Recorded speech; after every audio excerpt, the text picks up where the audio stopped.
السلام عليكم ورحمة الله وبركاته. أهلا وسهلا بكم متابعين قناة أخبار السودان. لو أنت أول مرة تشترك في القناة ما تنساش الاشتراك في القناة وتفعيل زر الجرس ليصلك كل جديد بإذن الله تعالى.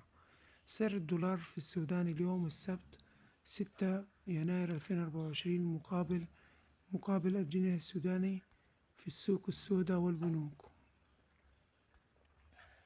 سعر الدولار اليوم: الدولار الكويتي 1095 جنيه، الريال السعودي 290 جنيه، الدرهم الإماراتي 295 جنيه، اليورو 1140 جنيه، الجنيه الاسترليني 1230 جنيه، الجنيه المصري 25 جنيه، الدينار البحريني 2160 جنيه، الريال القطري 294 جنيه، الريال العماني 2130 جنيه.